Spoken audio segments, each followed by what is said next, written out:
2000 के नोट को सर्कुलेशन से बाहर किए हुए आरबीआई के डिसीजन को अब एक हफ्ता हो चुका है। 19 मई को आरबीआई ने डिसीजन लिया था। 23 मई से बैंकों में लोगों ने अपने 2000 के नोट्स को एक्सचेंज कराना या डिपॉजिट कराना शुरू कर दिया था और आज 30 मई हो चुकी है। इसको लेकर एसबीआई ने भी एक डेटा जारी किया है, जिसमें एसबीआई ने बताया है कि अब तक एक हफ्ते में 17,000 करोड़ रुपए जो है लोगों की तरफ से वो एसबीआई में जमा हो चुके हैं या फिर लोगों ने वो उतने पैसे एक्सचेंज करा लिए हैं।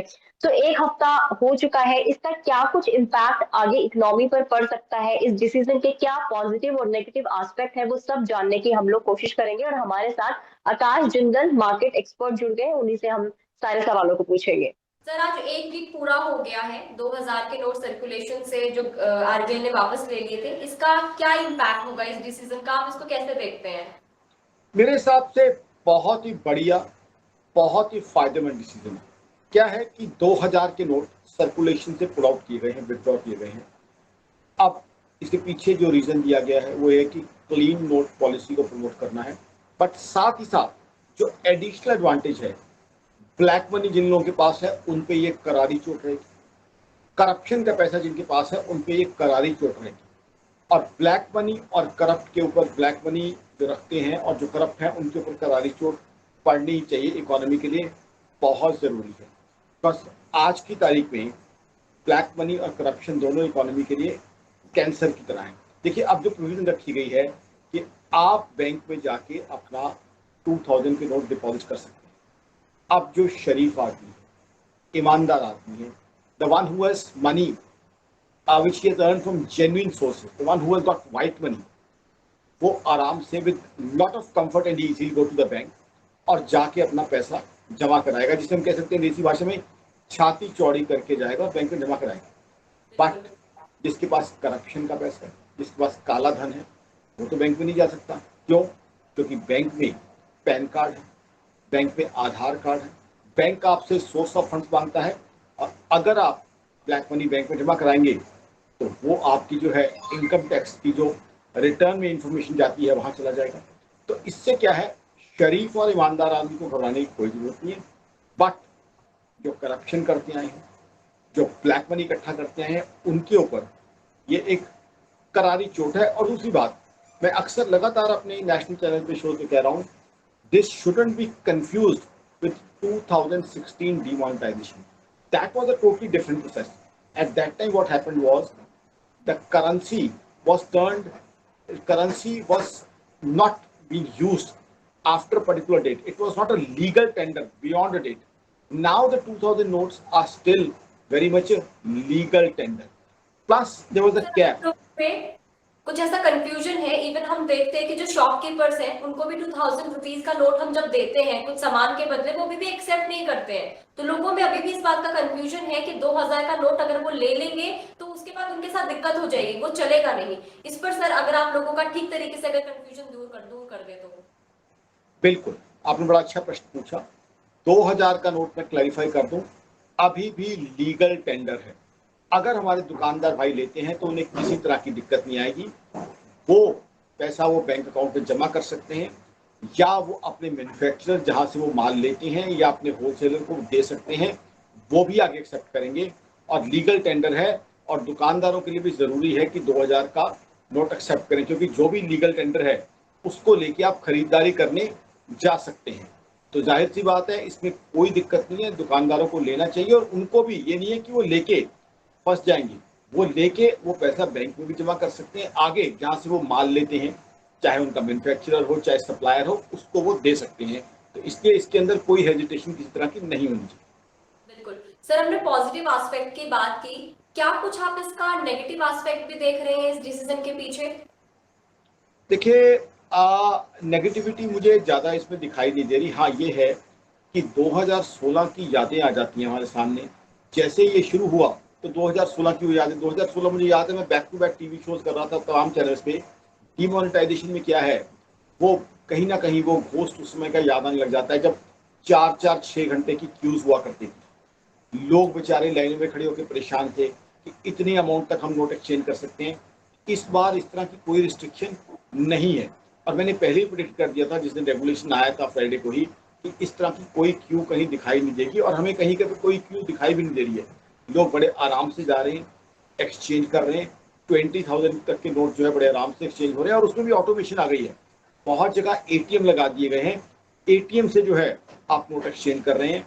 तो 2016 का जो डिमोनेटाइजेशन था मेरे हिसाब से एक अच्छा प्रोसेस था, क्योंकि उससे टारगेट अचीव हुए, ब्लैक मनी उससे इम्पैक्ट हुआ है, करप्शन उससे रिड्यूस हुई है, बट उसके इम्प्लीमेंटेशन में कई कमियां थी। Let's accept the reality. अब मुझे लगता है इस बार सरकार और आरबीआई ने उस समय की कुछ कमियों से सीखा है और कमियों से सीख के इस बार ये इंश्योर किया कि वो कमियां ना आए, ताकि इसका फायदा ही फायदा इकोनॉमी को हो। हाँ ठीक है, शॉर्ट टर्म में एक बार जो बिजनेसमैन 2000 के नोट ले रहे थे उनके लिए एक बार वो बिजनेस साइकिल थोड़ा रुक गया है, बट मैं इसे मानूंगा कि ब्लैक मनी नाम के कैंसर को हमें इकोनॉमी से निकालना है। देखिए, अब 2016 के डिमोनेटाइजेशन के फायदे देखिए। 2016 के बाद इमीडिएटली इनकम टैक्स की रिटर्न में जंप आया था। यानी जो लोग, कुछ लोग जो ब्लैक मनी में डील करते थे, उनको समझ आ गया कि अब ब्लैक मनी के यानी काला धन के दिन लग गए, तो उन्होंने इनकम टैक्स की रिटर्न भरनी शुरू की। अब दूसरा आप देखिए, उसके अलावा आप देखिए अभी करंट जीएसटी का डेटा आया है 1.87 लाख करोड़, एक रिकॉर्ड डेटा आया है। क्यों? क्योंकि अब कंप्लायंस होना शुरू हो गया है, लोगों ने टैक्स भरना शुरू कर दिया है। फिर 2016 से पहले ऑनलाइन बाइंग बहुत कम होती थी। पिछले 7 सालों में ऑनलाइन बाइंग इतनी ज्यादा बढ़ गई है, अब ऑनलाइन जो चीज परचेज हो रही है उसमें इनकम टैक्स जीएसटी की चोरी हो ही नहीं सकती। तो कई चीजें जो है 2016 के डिमोनेटाइजेशन से हमने अचीव की है, बट साथ ही साथ हाँ, मैं ये कहूंगा कुछ जो कमियां रह गई थी उससे मेरे हिसाब से शायद आरबीआई और सरकार ने कुछ सीखा है और वो कमियां जो है दूर की गई। सर, चूंकि अब 2000 का जो नोट है वो तो सर्कुलेशन से बाहर हो गया है, तो आपको क्या लगता है कि जिस तरीके से 500 और 1000 रुपए के नोट के बाद जो करेंसी की प्रॉब्लम हुई थी उसके लिए 2000 का नोट आया था, तो क्या आप 2000 का नोट सर्कुलेशन से वापस होने के बाद कोई एक बड़ी डिनोमिनेशन का नोट हम मार्केट में देख सकते हैं? इसको लेकर आपको क्या लगता है? बहुत अच्छा सवाल आपने पूछा। देखिए, 2000 का नोट पहले तो अभी अनाउंस किया गया है, अभी 30 सितंबर तक तो सर्कुलेशन में है। अब एज्यूमिंग कि 30 सितंबर के बाद सर्कुलेशन से बाहर हो जाता है, मेरे हिसाब से ऑनलाइन परचेजिंग जो है एक बहुत बड़ा ऑप्शन बन गई है। देखिए, 2000 का नोट क्यों आया था? वो इसलिए आया था क्योंकि एकदम कुछ नोट सर्कुलेशन से विड्रॉ किए गए थे, करेंसी की डेफिशिएंसी थी, शायद सरकार को जल्दबाजी में लाना पड़ा। लेकिन अब क्या है, पिछले 7 सालों में काफी बड़ा शिफ्ट हुआ है ऑनलाइन बाइंग की तरफ। ऑनलाइन तो मुझे लगता है कि शायद अब जो है कोई बड़ा नोट ना आए, शायद आगे चल के 500 का नोट ही सबसे बड़ा नोट रह गया। अब तो देखिए आप, 40 रुपए का समोसा भी लोग ऑनलाइन कर रहे हैं, जो है खरीद रहे हैं।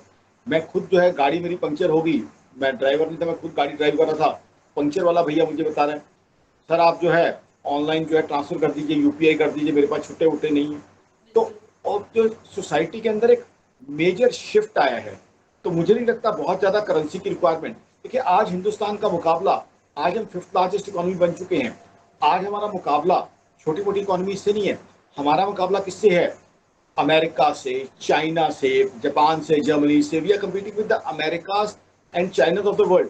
तो हमें उस तरह के पेमेंट सिस्टम रखने होंगे जो अमेरिका में, चाइना में, जैसे वहां पे ऑनलाइन एक्टिविटी करते हैं लोग। Since we are competing with them and outperforming them, हम आज उनको आउट परफॉर्म कर रहे हैं, क्योंकि हमारी इकोनॉमी की ग्रोथ रेट अमेरिका और चाइना से भी ज़्यादा फास्ट है। तो कहीं ना कहीं हमें अपने पेमेंट सिस्टम उस तरह के रखने होंगे, ऑनलाइन एक्टिविटी की तरफ और बढ़ना होगा, तो शायद बड़ी करेंसी की उतनी रिक्वायरमेंट ना रहे। और जब वाइट में काम होना शुरू हो जाएगा, ट्रांसपेरेंसी बढ़ जाएगी, तो ऑनलाइन एक्टिविटी काफ़ी हद तक बढ़ जाएगी। इवन इंडिया की यूपीआई की तारीफ तो बाहर की कंट्रीज भी कर चुकी हैं, ये बात आपने बिल्कुल सही बताई। सर, लोगों को एक और कंफ्यूजन ये है कि आरबीआई की तरफ से जो रूल है वो ये कहता है कि आप एक बार में 10 नोट यानी कि 20,000 तक की वैल्यू के नोट्स को आप एक्सचेंज करा सकते हो। तो अब लोगों को इस चीज का कंफ्यूजन है कि क्या हम एक बार में 10,000 के नोट 10 नोट हमने चेंज करा लिए, तो ये कितनी बार हम लोग करा सकते हैं? कि हर रोज करा सकते हैं? 4 महीने में कितनी बार हम करा सकते हैं? ये लोगों के बीच में ये एक सबसे बड़ा कंफ्यूजन देखने को मिल रहा है। देखिए, अभी तक इस पे ऐसा कोई रेस्ट्रिक्शन मेरी नज़र में नहीं आया है कि आप दूसरी बार नहीं करवा सकते हैं। अब दूसरा ये आ जाता है प्रैक्टिकली, मतलब अब दूसरा ये आ जाता है, जिसके पास शराफत का पैसा है, मान लीजिए उसने 80,000 रुपये भी एक्सचेंज करना है, वो जाएगा अपने बैंक में जमा कर दे। बैंक में जमा करने के बाद तो आप विड्रॉ कर ही सकते हैं, बैंक में जमा करने की कोई लिमिट नहीं। मान लीजिए आप ही की बात करता हूँ, आपके पास 80,000 रुपये है, आपकी तो वाइट की इनकम है, शराफत की इनकम है, आपको एक्सचेंज करना है, तो you go to your bank account, आप वहाँ जमा कर दीजिए। जमा करने के बाद you have all the right in the world to withdraw that money.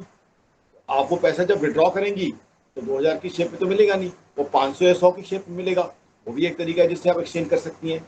तो बात वही आ जाती है, जिसके पास शराफत का, ईमानदारी का पैसा है, उसको घबराहट नहीं है, वो कर सकता है।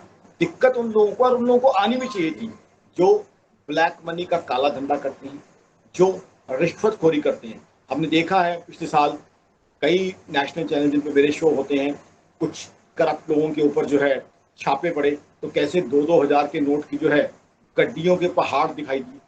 बिल्कुल। तो ऐसे लोग तो जिनके पास जो है, मैं किसी व्यक्ति का विशेष का नाम यहाँ नहीं ले रहा हूँ, इन जनरल बात कर रहा हूँ, तो ऐसे व्यक्ति जिनके पास 2-2 हज़ार के नोटों के पहाड़ निकलते हैं, 2 नंबर के पैसे के, रिश्वत के पैसे के, उन लोगों को तो दिक्कत आनी चाहिए, क्योंकि देश का पैसा जो है वो ऐसे कोई गलत व्यक्ति क्यों इस्तेमाल करे।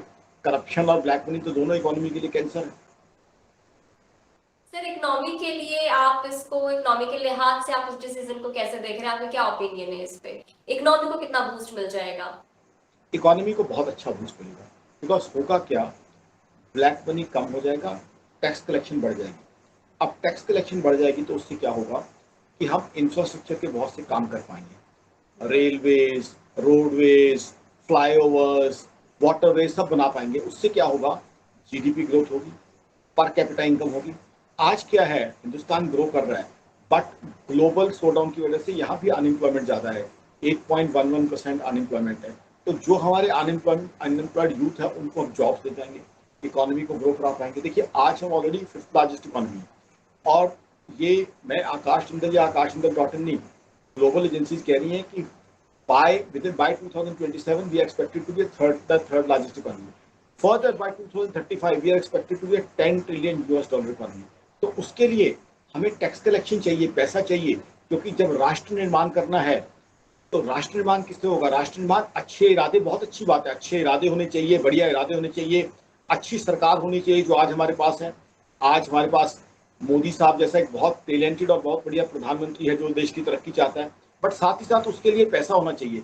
पैसा कहाँ से आएगा, टैक्स कलेक्शन से। जैसे मैंने बताया जीएसटी कलेक्शन इतनी अच्छी आई है, ऐसे ही इनकम टैक्स की कलेक्शन बढ़ जाए तो उसके लिए, उससे क्या होगा, नेशनल ग्रोथ के लिए, राष्ट्र निर्माण के लिए हमारे पास पैसा आएगा, वो इंफ्रास्ट्रक्चर बन जाएगा। देखिए चाइना का भी मैन्युफैक्चरिंग में हमसे बहुत पीछे होता था 1979 से पहले, बट उन्होंने इंफ्रास्ट्रक्चर क्रिएट किया, हमसे आगे पहुंच के।